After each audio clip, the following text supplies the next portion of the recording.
ಕೂಡ ಆರ್ ಅಶೋಕ್ ಅವ್ರು ಇಲ್ಲ, ಅದು ಆರ್ ಅಶೋಕು ಅವ್ರ ಮಾಮೂಲಿ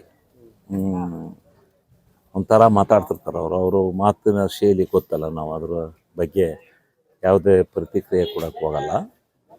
ಆರ್ ಅಶೋಕು ಮತ್ತು ಇವರು ಕುಮಾರಸ್ವಾಮಿಯವರು, ಈಗ ಕುಮಾರಸ್ವಾಮಿಯವರು ಡಿ ಕೆ ಅವರು ಬದ್ಧ ವೈರಿಗಳು. ಅವರು ಕುಮಾರಸ್ವಾಮಿ ಡಿ ಕೆ ಅವರು ಆಗಿಬಿಟ್ರಲ್ಲ, ಇನ್ನೆಲ್ಲಿ ಮತ್ತೆ ನಮ್ಮ ರಾಜಕೀಯದ ಬೆಳವಣಿಗೆ ದೃಷ್ಟಿಯಿಂದ ಇವರು ಮುಖ್ಯಮಂತ್ರಿಗಳಾದಾಗ ನಮ್ಮ ರಾಜಕೀಯಕ್ಕೆ ಎಲ್ಲಿ ತೊಡರಾಗುತ್ತಪ್ಪ ಅನ್ನೋ ಭಾವನೆ ಮೇಲೆ ಆ ರೀತಿ ಮಾತಾಡ್ಬೋದು. ಎಲ್ಲ ಕಾಲಕ್ಕೆ ಅವರ ಹೋರಾಟದ ಫಲಕ್ಕೆ ಅನುಭವಗಳು ಸಿಗ್ತಾ ಇರ್ತವೆ. ಬಿಡದಿ ಟೌನ್ಶಿಪ್ ವಿಚಾರವಾಗಿ ಕುಮಾರಸ್ವಾಮಿ ಮತ್ತೆ ಡಿ ಕೆ ಶಿವಕುಮಾರ್ ಇನ್ನೂ ಕೂಡ ಏನು ಅಂತಿಮ ಆಗಲಿಲ್ಲ ಸರ್. ಸರ್ಕಾರದವ್ರು ಮಾಡ್ತೀವಿ ಅಂತಾರೆ. ಇಲ್ಲ, ಬಿಡದಿ ಟೌನ್ಶಿಪ್ ಬಗ್ಗೆ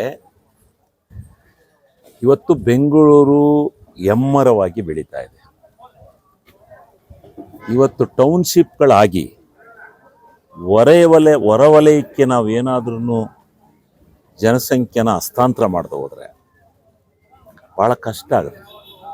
ಬೆಳವಣಿಗೆ ಆಗಿ ಹೋಗ್ತಾ ಇರಬೇಕು. 4 ಕಡೆ ಚಾನ್ಸಸ್ ಇದೆ. ರಾಮನಗರ ಕಡೆಗೆ ಒಂದು ಕಡೆಗೆ ಹೋಗ್ಬೋದು, ಮೇನ್ ರೋಡು, ಮೇನ್ ಇರೋವಂಥ ರಸ್ತೆ. ಇನ್ನೊಂದು ಹೊಸೂರು ರೋಡಲ್ಲಿ ಹೋಗ್ಬೋದು.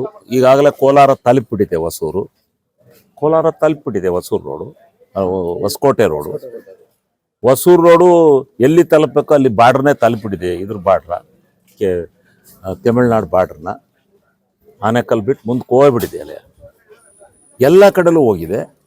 ಈಗ ರಾಮನಗರ, ಬಿಡದಿ ಈ ಭಾಗಕ್ಕೆ ಮಂಡ್ಯದವರೆಗೂ ಹೋಗ್ಬೇಕಾಗುತ್ತೆ. ಬೆಂಗಳೂರು ತುಮಕೂರವರೆಗೂ ಬರ್ತಾ ಇದೆ. ಎಲ್ಲ ಈ ಬೆಂಗಳೂರು ಎಲ್ಲಿ ಹೋಗ್ಬೇಕು? ಮುಖ್ಯ ರಸ್ತೆ ಬೇಕು.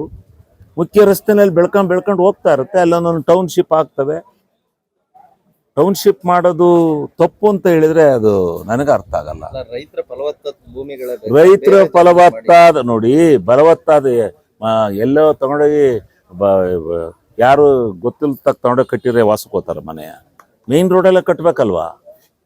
ಫಲವತ್ತಾದ ರೈತರ ಭೂಮಿನ ಯಾವತ್ತು ತಗೊಂಡಿಲ್ಲ ಅಕ್ವಿಷನ್ ಮಾಡಿ ಏರೋಡ್ರಮ್ ಬರೋದ? ಇಂಟರ್ನ್ಯಾಷನಲ್ ಏರೋಡ್ರಮ್ ಬರೋದ ಹೇಳಿ? ಇಂಟರ್ನ್ಯಾಷನಲ್ ಏರೋಡ್ರಮ್ ಬರೋದ? ಫಲವತ್ತಾದ ಭೂಮಿ ಅಂತ ಕೂತ್ಕೊಂಡಿದ್ರೆ ಮೆಜೆಸ್ಟಿಕ್ಕಿಂದ ಬೆಂಗಳೂರು ಹೋಗೋದ ಬೆಳೆದು? ಮೆಜೆಸ್ಟಿಕ್ಕಿಂದ ಬೆಂಗಳೂರು ಇವತ್ತು 50 ಕಿಲೋಮೀಟರ್ ಫಾರ್ಚುನಲ್ಲಿ ಬೆಳೆದಿದೆಯಲ್ಲ, ಫಲವತ್ತಾದ ಭೂಮಿ. ಅಲ್ಲೆಲ್ಲ ಫಲವತ್ತಾದ ಭೂಮಿ. ನಮ್ಮ ಸಣ್ಣ ಹುಡುಗರಲ್ಲೇ ನಾವು ನೋಡಿದಾಗ, ನಾವು ಕಾಲೇಜಲ್ಲಿ ಇದ್ದಾಗ ಸಲ್ಲಿ ವಿಜಯನಗರ ಬಿಟ್ಟು ಮುಂದಕ್ಕೆ ಹೋಗಿರಲ್ಲ ಬೆಂಗಳೂರು. ಇವತ್ತು ಎಲ್ಲಿಗೆ ಹೋಗಿದೆ? ವಿಜಯನಗರ ಬಿಟ್ಟು ಮುಂದಕ್ಕೆ ರಾಮನಗರ ಬಾರ್ಡ್ರಿಗೆ ಹೋಗಿದೆ, ಬಿಡದಿ ಬಾರ್ಡ್ರಿಗೆ ಹತ್ತತ್ರ ಹೋಗಿದೆ. ಅಲ್ಲೆಲ್ಲ ಫಲವತ್ತಾದವ್ರು ರೆಸಾರ್ಟ್ಗಳು ಕಟ್ಟಿರಲ್ಲ, ಅಲ್ಲೆಲ್ಲ ಕಾಲೇಜ್ ಆಗಿದ್ವಾ? ಅಲ್ಲೂ ಮರ ಕೆಡವೆ ಕಟ್ಟಿರೋದು. ಇದು ರಾಜಕೀಯ ದ್ವೇಷಪೂರಿತವಾದಂಥ ಇದು ವ್ಯವಸ್ಥೆ. ಅಲ್ಲಿ ಈಗಾಗಲೇ ಜನ ಮುಂದೆ ಬಂದಿದ್ದಾರೆ.